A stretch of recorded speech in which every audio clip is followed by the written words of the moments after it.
All right, everyone, let's keep going. So, here we are. We are at our remaining two kingdoms of domain Eukarya, fungi and animals. We're going to start with fungi, okay? So, fungi are incredibly diverse. There's around 148,000 known species, as in ones that we have described. But we think there might be upwards of 2 to 4 million that are yet to be described. So there's a huge amount of undescribed diversity that's still out there. We are probably most familiar with macroscopic fungi, mainly mushrooms, maybe yeasts, some pathogens that might, impact our crops and things like that. But there's a lot of different groups that we're going to talk about as microscopic, okay? All of these species develop from microbial origins, meaning they start as spores. And many of them live entirely microscopically, often until the conditions are right to grow large. And some never do. So again, we are more familiar with these tasty looking things. They look super tasty. I love mushrooms personally. I love eating mushrooms. But we're going to focus, at least for now, on these kinds of organisms over here. So in the early days, naturalists believed that fungi were just a type of plant. They thought they were just plants of a simpler nature, essentially. But this thought was eventually overturned, and it was actually remarkably recently that this happened. In the 1960s, we learned this only in the 60s, and like late 60s. It was split finally into its own kingdom in 1969 by this guy, Robert Whitaker.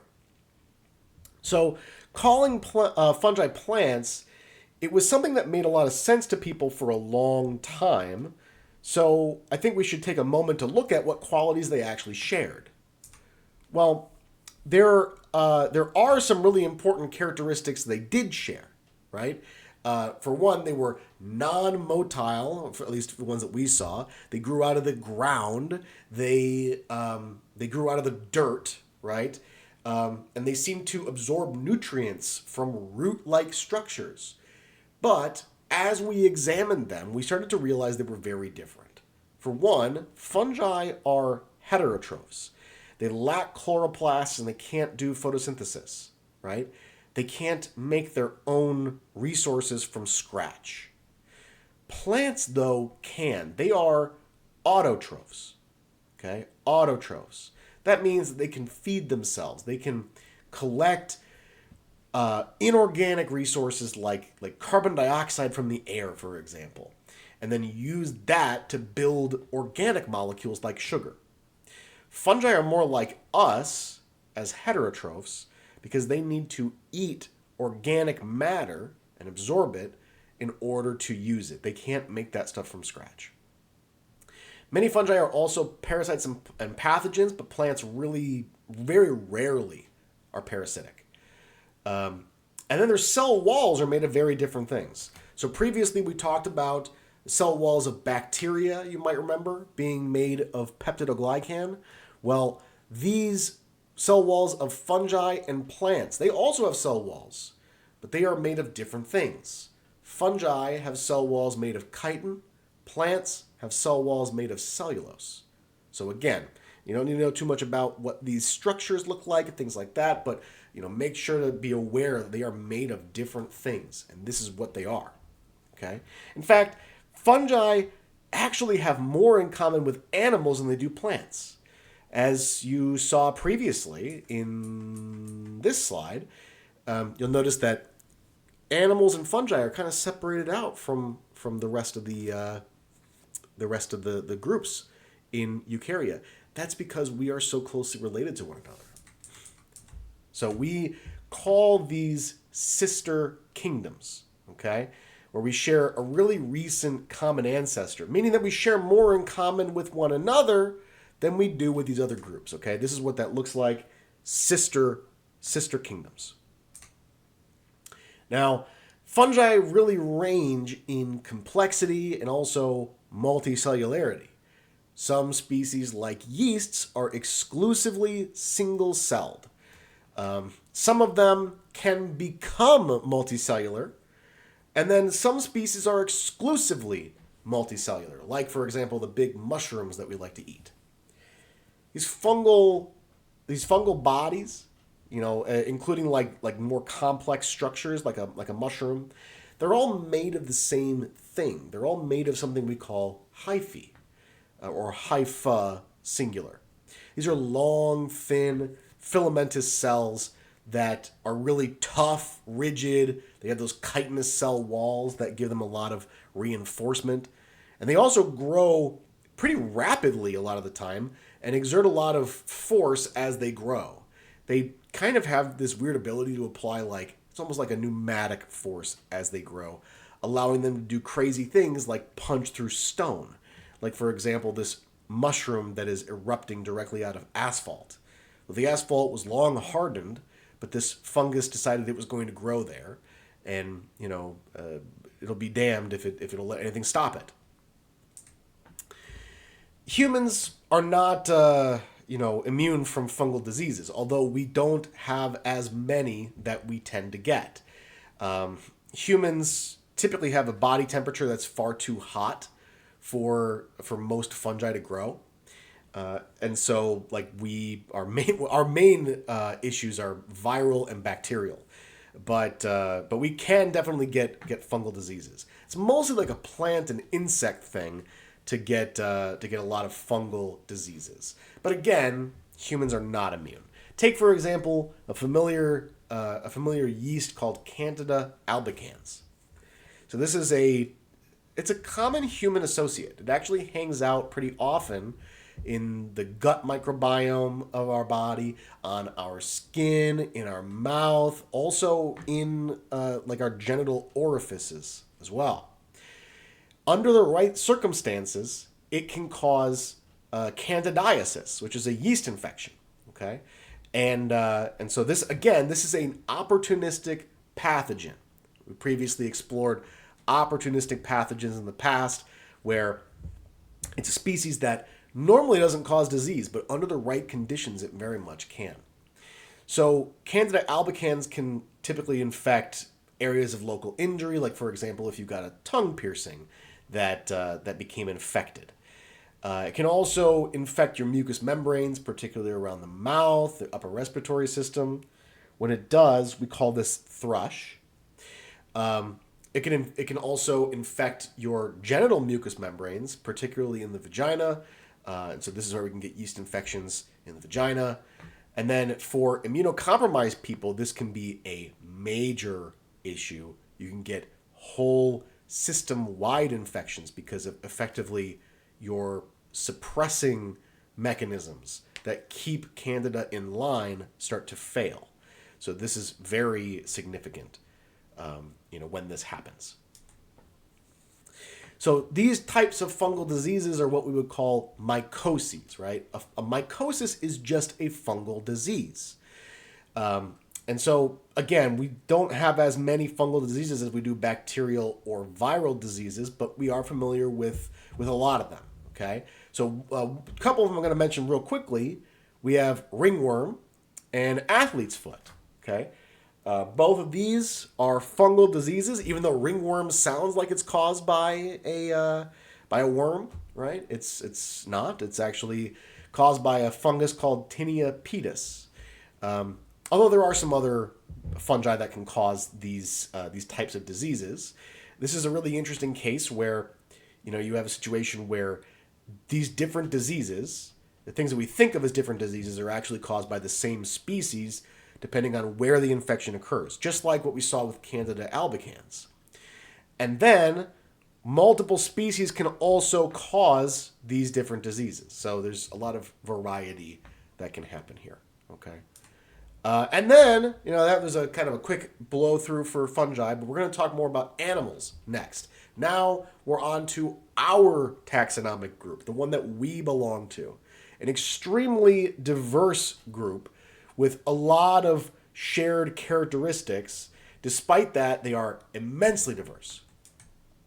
So, all animals are exclusively unicellular, okay? Single-celled life forms existed in these other major groups. There were some representatives that had single-celled variants, like, for example, yeasts and fungi, or like some algae and plants, things like that. But animals only multicellular. There are no unicellular variants of our group.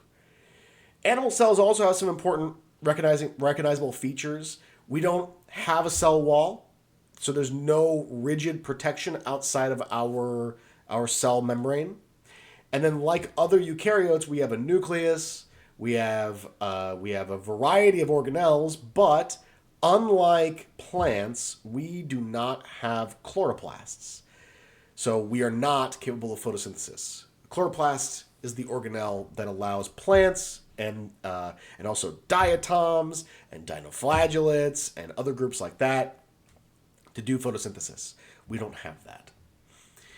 Animal cells also have, that typical eukaryotic ability to diversify, and actually we take this to an extreme. So our cells can divvy up roles for the body, not just among organelles, but among cells. So we can form different cell types. For example, your muscle cells having a distinct function from your neurons, and so on. That's pretty significant, okay? So our body is very complex. We're all made of human cells, but those cells take on a lot of different distinct forms and characteristics. Now, among all of animals, there's actually a lot of microbial animal diversity. So, of the many phyla that make up Animalia, we have at least 25 that have microscopic representatives, okay? And many of these groups are only microscopic. They don't have any representatives that can be seen with the naked eye, which is really interesting.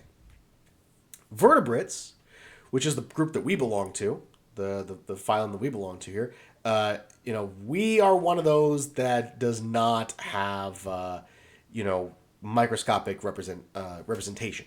Okay, smallest living vertebrate is this little frog down here, and as you can see, he's smaller than a dime, but not so small that you couldn't see him without a microscope. We're going to mainly focus on worms for our discussion about animals here, okay? Because worms are an incredibly prominent and common component of microbial environments. And they're also really medically relevant as well. So when we think about worms, I think mostly about earthworms, like big earthworms that you might go fishing with. But most of the worms that are out there are much smaller, much more microscopic. Here we have three major phyla of worms. We have Platyhelminthes, which are flatworms. We have Nematoda, which are roundworms, and we have Annelida, which are segmented worms. Now, we're not going to talk much about Annelida because these are mostly macroscopic. This is where our earthworms fall into. But there are some microscopic members. We're not really going to discuss that one as much. We're going to focus mainly on flatworms and roundworms, Platyhelminthes, and Nematoda. Starting with the flatworms, okay, we have macroscopic and microscopic representatives that are super interesting. Okay, they have a very flattened appearance, as the name might suggest. Some of them even possess very primitive eyes, like this guy down in the corner here. You can see these little silly little eyes look very, very ridiculous, I think. But I find them kind of cute, honestly. But a lot of them also lack eyes entirely. Okay. All of these organisms, though, or the vast majority of these free-living ones, are voracious predators. Okay, they are very effective predators that eat a lot of other things, including other worms.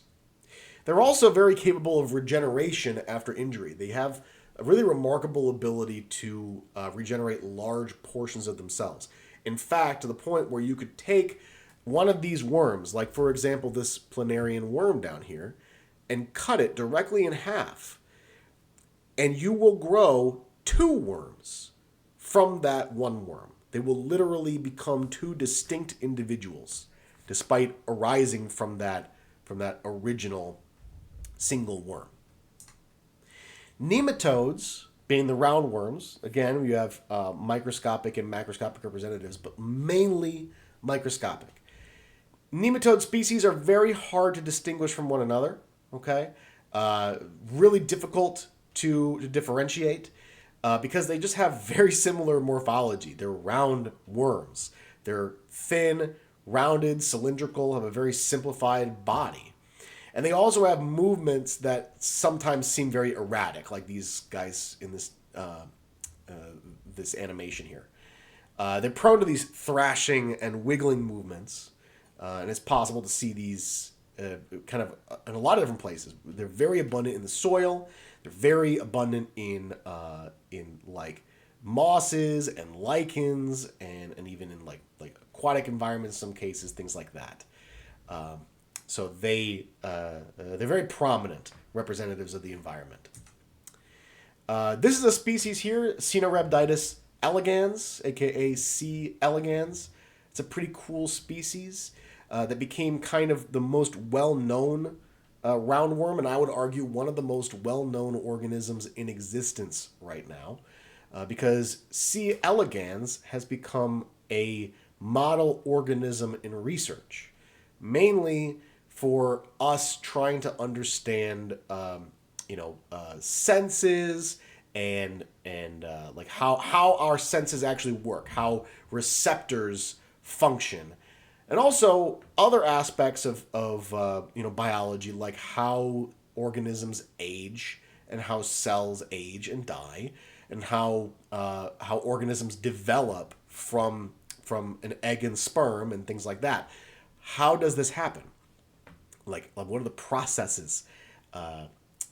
These are all features, all topics that researchers have explored at great depth with C. elegans. So this is actually a major important organism in the field of science.